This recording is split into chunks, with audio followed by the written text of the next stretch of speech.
أعوذ بالله من الشيطان الرجيم. بسم الله الرحمن الرحيم. سبحانك لا علم لنا إلا ما علمتنا إنك أنت العليم الحكيم.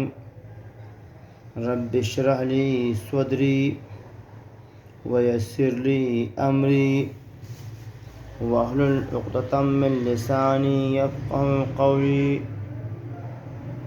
نن زمون د بیان موضوع ده، خاوند به د خپلې بیبي سره ښه اخلاق ساتي او ښه سلوک به ورسره کوي.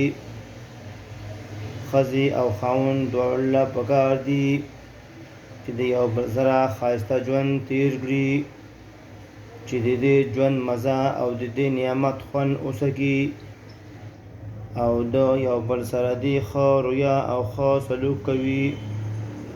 خصوصا نارینه‌و ته دا نصیحت دی چې د خپلو بیبیانو سره به په ښایسته طریقې سره ژوند تېروئ. قرآن کریم کې الله تعالی دوی ته د خپلو بیبیانو سره د خیری روی او ښه سلوک کولو حکم کړی دی. الله تعالی په سورة نساء آیت نمبر 19 کې فرمایي وعاشروهن بالمعروف، او ژوند تېروئ دوی سره په نیکه طریقه، یعنی په ښې طریقې سره.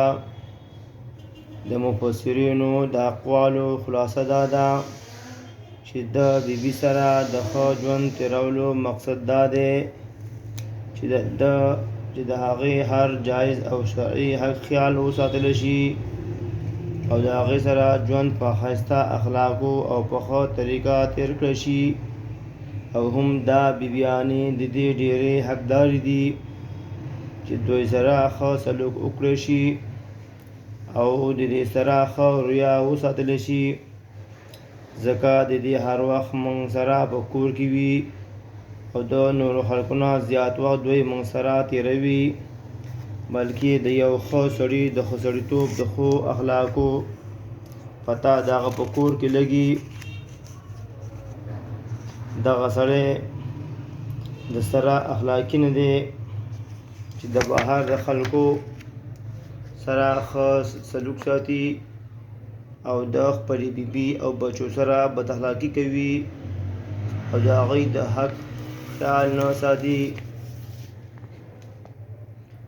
دا یو داسې عنوان دی چې د دې لاندې ډېر حقوق راځي چې د هغې سره د ښې رویې او ښه سلوک ساتلو ګڼ صورتونه دي چې موږ د هغې نه تاسو ته د ناقص علم او پوهې مطابق څه صورتونه وړاندې کوو چې د خپلې ښځې سره د ښایسته اخلاقو ژوند تېرول څنګه دي.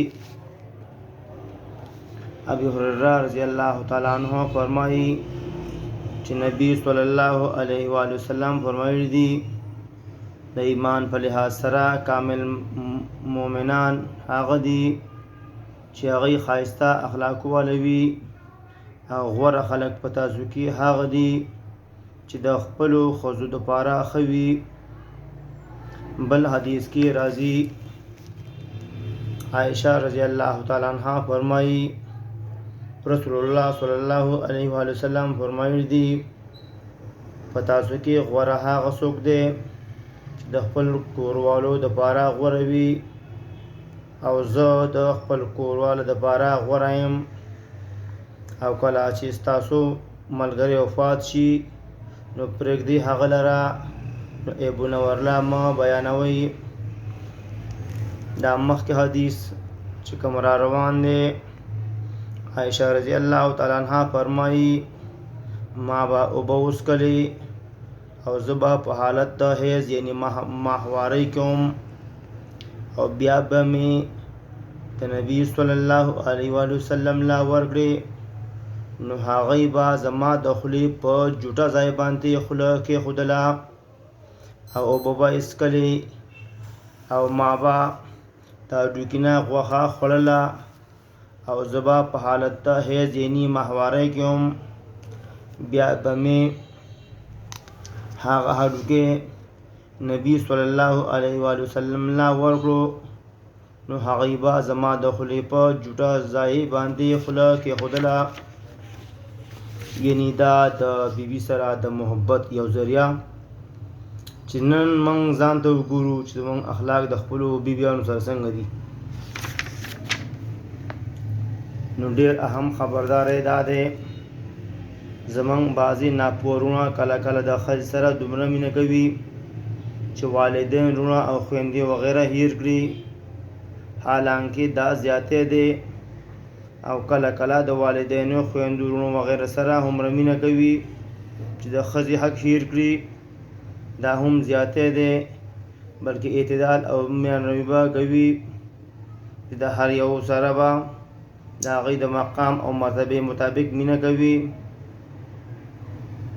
او هر چاته به د هغوی حق ورکوي. داسې نه چې یو ته د حق ورکول د لاسه د بل چا حق ضایع شي. او د مور او پلار په شریعت کې خپل مقام او حق دی، او د خویندو وروڼو خپل مقام او حق دی، او د ښځې او د بچو خپل مقام او حق دی.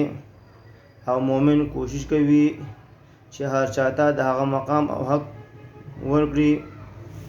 الله تعالی دې موږ د قرآن او د احادیث په لار روان کړي. السلام علیکم ورحمة الله وبرکاته.